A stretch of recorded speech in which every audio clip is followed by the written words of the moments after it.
If Space Blues did go here, Space Blues would win. It's the second fastest time since 1997. A lot of people could easily question this horse's form. 16 to 1 I think is a good price. I do think they're actually scared of Poetic Flair on the firmer ground. This has been Tim Easterly's fan. They love this race.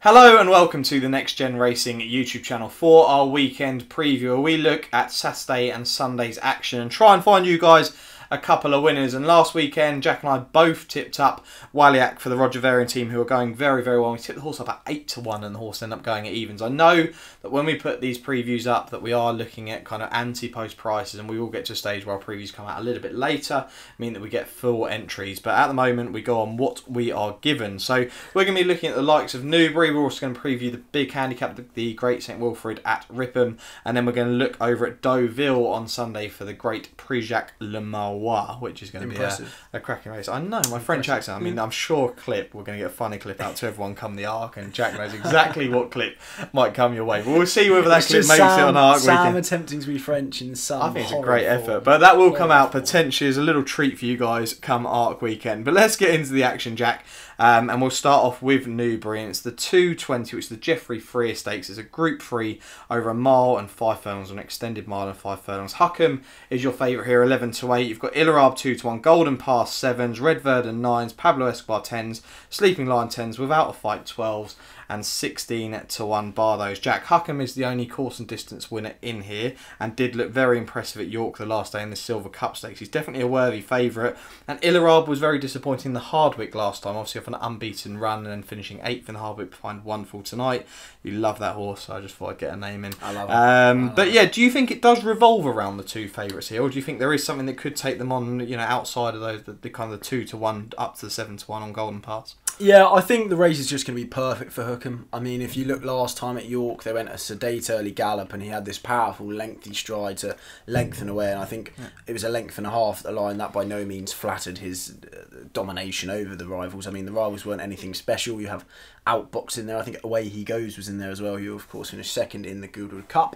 But no, I think it's going to lay into his hands because there's just nothing which is going to make the running here. I mean, I know Golden Pass, she made all last time out, but she doesn't usually try and go from the front. I don't think she'll look to at this level, and I just can't see there being too much pace on.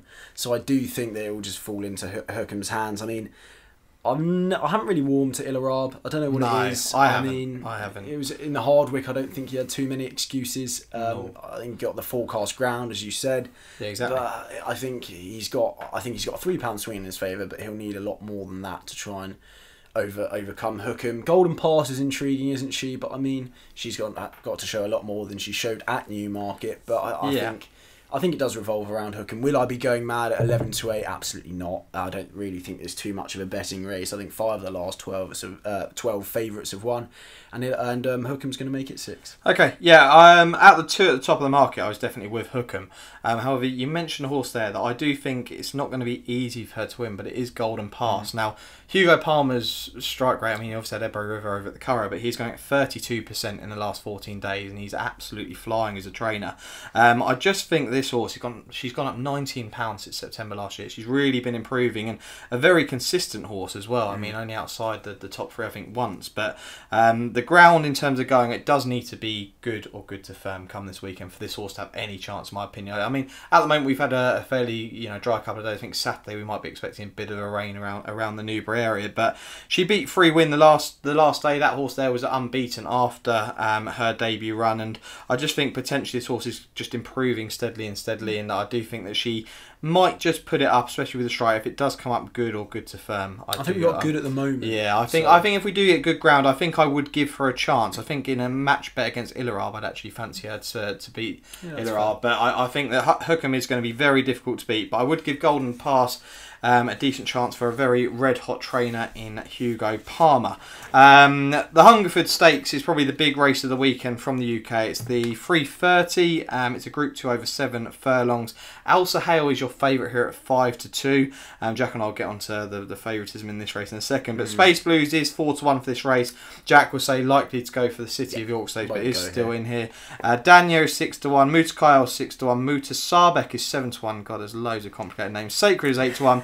Dream Loper 10s and 12 to 1 bar these. Now, Jack, like we say, if Space Blues did go here, Space Blues would win. We're both a huge fan of this horse, but that's not going to be the case, and we'll probably talk about Space Blues in our York preview next week. But Elsa Hale here, right? We've both discussed it before we came on. Some people, and a lot of people, could easily question this horse's form and why this horse is I think 9 to 4, 5 to 2 might be the best price you can get about this horse, but behind Century Dream and Tilsit the last day, not really the best of form.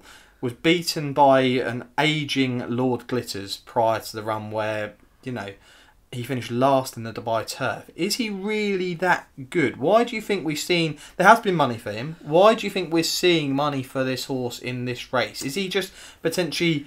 He's not a great horse, but he is just better than the rest in the field?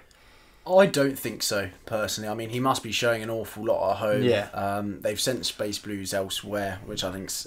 I don't really get why, because for me, I think they're kind of just a bunch of glorified handicappers which are in here. Yeah. So I do think that may be the wrong decision, but I mean, we'll see that next week. And anyway, yeah, Elsa Hale, as you say, it's just a tricky one. I mean, he's a bit of a head scratcher. He had an okay juvenile campaign, flopped in the 2000 Guineas, didn't stay 9 furlongs in Meydan, was staying on in third in the Summer Mile behind the second to last and last in the Sussex Stakes. That's what I mean. And he was staying on in third that day, and then they've decided to drop him back to 7. So, Yeah. I mean, it's a bit of a head scratcher. I don't really know why they've gone for 7. I would have kept him at a mile, but I really can't give him another chance, especially at 2 to 1. No. If he goes on and improves bundles and wins this, fair play. But will I be backing him at 2 to 1? No, not at all. I mean, there's a couple here who I think could have a decent chance. I mean, the one who I actually kind of fancied was Mutasabek, but I've seen he's drifted from 5 to 1 to 9 to 1. Jim Crowley's booked up on him and Lanikash, who's an intriguing candidate, only having 3 runs in his juvenile campaign last year. But anyway, I'm gonna give you Mutasabek's case anyway. I mean, of course, he was impressive on his first 2 outings. Didn't quite stay the mile in the 2000 Guineas when he was well backed, might add, and then in the Jersey, hated the ground in the Jersey. Yeah. But it was actually his most recent win at Haydock in a 4-runner race, which I was really impressed with.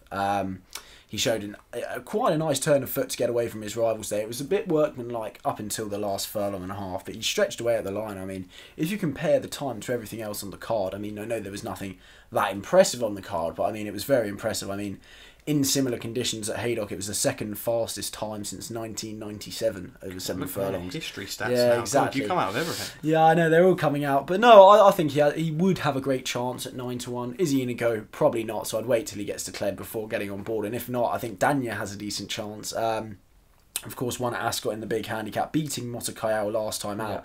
And do you want to hear another history stat? Shall we give you another one? That was the second fastest time over 7 furlongs at Ascot ever. Christ. So yeah, I mean, obviously the ground was rattling fast. Oh yeah. A day I'll show that in the King George with his impressive time in that, which was all the more impressive when you look at it again. But no, Daniel was drawn in the wrong part of the track. All the pace was down the near side where Motakayao was. And I mean, if you look at the pace in the centre, I mean, he was first. The next from the centre was 5th, 8th, and then 10th. So I think that's kind of, you can upgrade that performance a touch. Will we be getting rattling fast ground like that? No, we won't. But I think it's 6 to 1. He's an okay alternative to the Fav.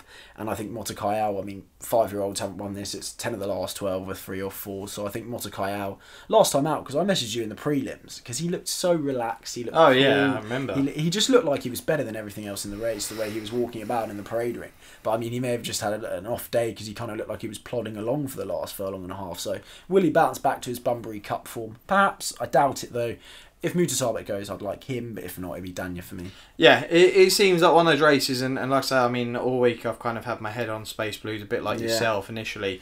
It's one of those races where I didn't really want to try and find something else in the race. And you don't have to have a selection every race, never think that like that. But, you know, Jack doesn't seem overly confident. He's giving you a great sort of insight into a lot of runners there, but it's not a race that we're overly confident in.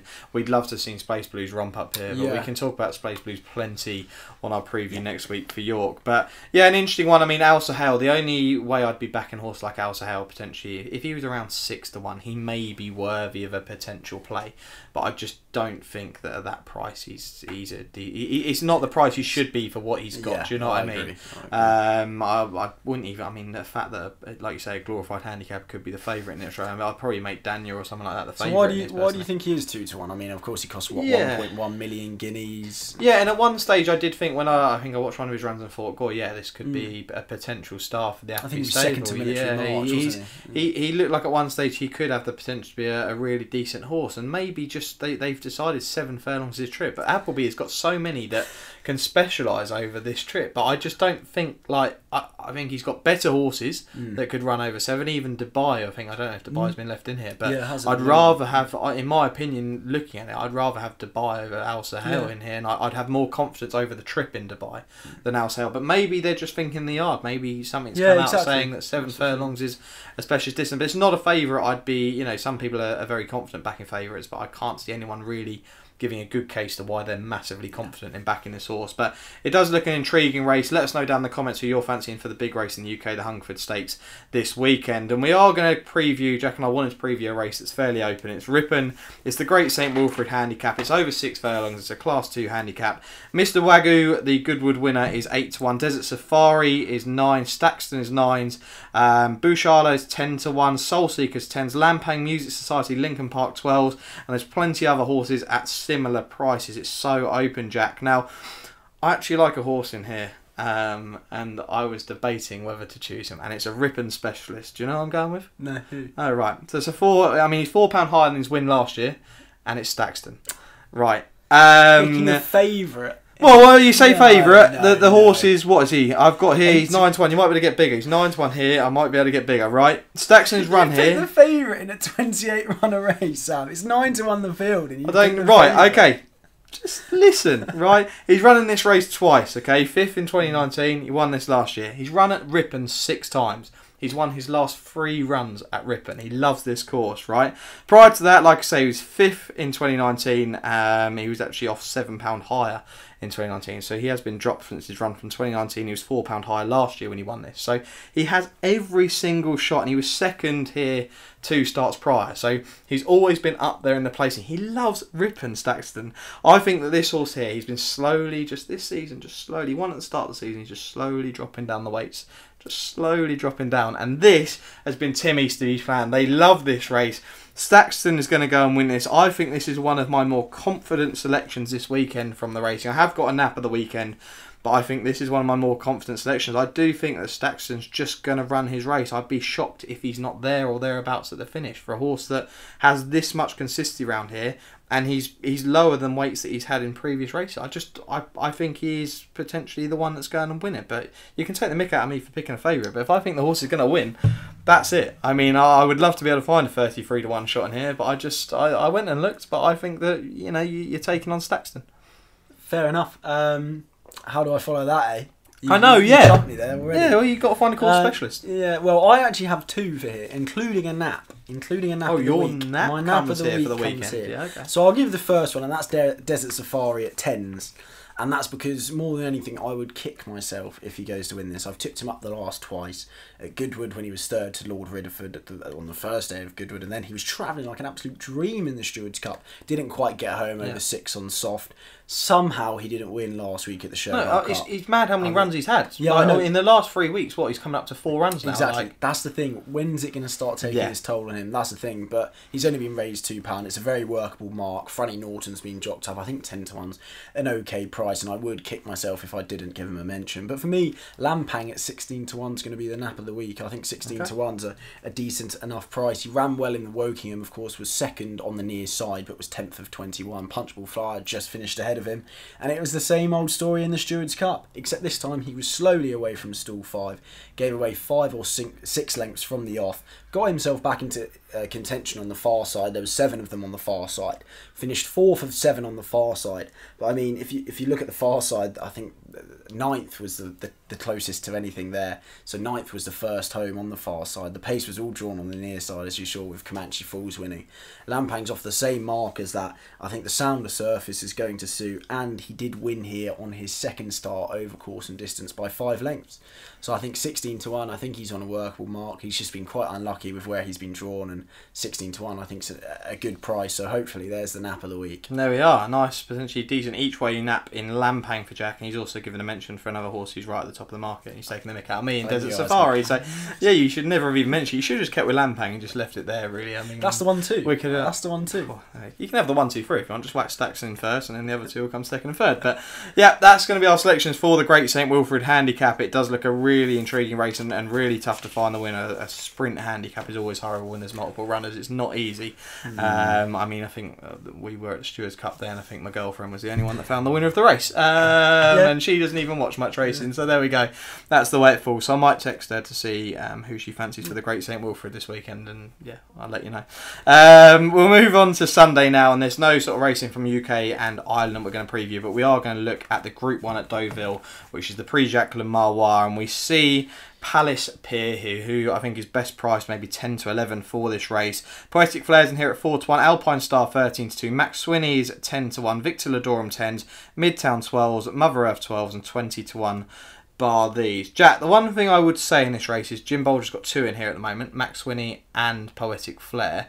Now, Poetic Flair, a bit like Desert Safari. I mean, obviously, you know, different levels, but how far can Poetic Flair go? Meaning that it's had so many runs this season. When does, you know, the horse come to an end, and you kind of notice the horse is tiring? Can he keep it up and be consistent? Second in the Sussex Stakes. Yes, the ground probably wasn't ideal. Do we think that potentially we're going to try and take on Palace PIER, or do you think this is all about the fav? It is all about Palace PIER, especially Poetic Flair being beaten in the Sussex. I mean, we can't complain because we got the duel on the downs, just not on the downs. I know, between Poetic Flair and Palace PIER. But look, Palace PIER hasn't missed a beat, has he? He's a winning machine. He's 8 from 9. The blood disorder pulling him out of the Sussex Stakes worries me a bit. How is he going to turn around from that? I mean, it's probably not too much. I do think they're actually scared of Poetic Flair on the firmer ground, which was forecast, and that's why they didn't want to meet him there. But no, I mean, he was pretty workmanlike in the Queen Anne. Of course, the Lockinge form has taken a massive boost with Lady Beauthorpe winning the NASA. And yeah, he is the one to beat, but his price does reflect that. And I'm probably going to do what I've been doing since he came onto the scene, is that's try and get him beat and fail. So, but for me, I think Poetic Flair shouldn't be 3.5 times the price. Okay, yeah, no, that's fair. How much is the Sussex Stakes going to take out of him? Because it was a gruelling race, wasn't it? Yeah. But I mean, this turnaround's only 6 days shorter than his turnaround from the Irish 2000 to the St James's Palace, and we all saw what he did at the St James's Palace. I think on a sounder surface, he shouldn't be 4 times the price personally. He also gets £5 from Palace PIER. And we have seen giving weight away to 3-year-olds hasn't exactly been going well for the older horses. No, it hasn't. So this crop of 3-year-olds, I saw Andre Farb said it's not a great crop of 3-year-olds. I don't really know what crop of 3-year-olds he's been watching because they've just been getting better and better. Again, I think Poetic Flair is probably the one I'd side with. Just the price is more than anything. It's a pricing for me. He shouldn't be that far off Palace PIER. But also, you do have to respect Andre Farb's horses. I think he's operating at a 38% strike rate at the moment. He had Trobo finishing 3rd last week at 150-1. He's got Midtown, who's very interesting. Was chucked into Group 1 company on his first run this year as a 3-year-old. Finished 3rd in the Prix Jean Prat behind Thundermoon and Laws of Indices. That form hasn't worked out too well. I think his 3 runs have been on soft and heavy ground. So it's interesting that it's going to be a sounder surface. I mean, we got good to soft in places at the moment, but forecast we've got sun, and a bit of rain on Sunday morning. So it depends how much rain there is on Sunday morning. And then again, Andre Farb is just sure that Victor Ladorum is going to run a big race. Let's not forget, he won the French 2,000 guineas. He was favourite for the Jockey Club. Was drawn in the car park. Still finished 3rd, and it was nice to see him get back to winning ways last time out. I mean, he only beat Brentford Hope. I don't really know how deep the form really is.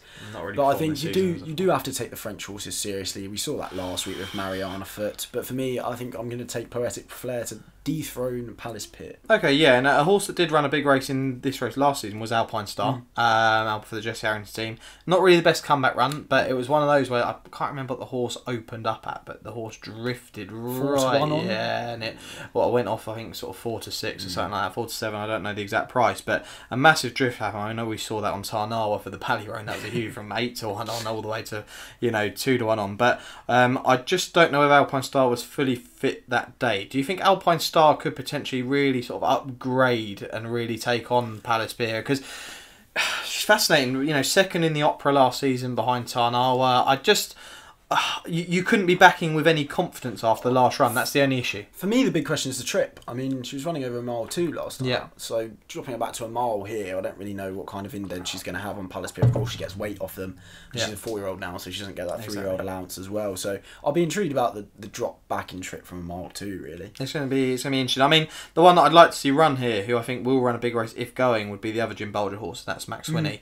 Max Winnie we've seen last time out in the Irish Derby. Prior to that, the English, the Epsom Derby. I just don't think mile 4 is the trip. It doesn't look that way. I think the drop back could potentially be exactly what this horse needs. I think he may be going to the Juddmonte. Yeah, that's what I've looked. Yeah, that's what I've looked at. So I just wanted to mention him just in case. But I mean, he has beaten the likes of Poetic Fleur and Lucky Vega in the Irish Guineas and did look impressive that day. It'll be intriguing to see what happens. I mean, 10-1. I wouldn't be taking it anti-post like us. I'd wait until the entries fully come out. But if he were to go here, I think he'd actually show up and could be one to go in the placings. Another one who I think, sorry to interrupt. Another one who I think is intriguing is Order of Australia. Got the entry, didn't run very well in the Sussex, but of course won in the Breeders' Cup on firm ground, had a really good comeback run at the Curragh in Group 2 company and wiped the floor with them. So I don't know, if we get good to firm ground, I think that could also be an avenue to look down there. I'm not sure we'll 100% get that, but I think Order of Australia could potentially be one for go back to the Breeders' Cup and defend the title. Yeah. I think that could be the target, personally. I think Aidan O'Brien's probably got that as the long-term target, just to go back there and try and defend that. So we'll have to see there. But yeah, it's all about Palace PIER. I mean, the end of season target, I'm like to hope, and we get to see the horse on Champions Day in the Queen Elizabeth Stakes. Could be an absolute epic if Bailly turns out there. Do you know a horse that could be a potentially big price alcohol free in that? If the ground turns out the way that I think it might, I think alcohol frees with the weight allowance could be a price. But we'll have to wait and see. I'm going to go from Royal Ascot where I fancy the horse, take a little break and then go back at the end of the season. But we'll wait and see. I think it's a fascinating race. But yeah, I think it'll be great to see Palace PIER. You know, you go and win this and show how big a star he actually is. Jack, you've actually given your nap for the weekend already. I don't know if you've got any other selections. But I did want to give a horse mention that Oisin Murphy gave to us for Royal Ascot. Unfortunately didn't win due to the ground. I'd probably blame that day. And that's Masekela. Came out of the Cheshire, which is looking absolutely electric, the form to that race. It's absolutely ridiculous. And God knows how good Point Lonsdale, if that horse trains on next season, God knows how good he could potentially be. He runs in the 145. It's the Denford Stakes.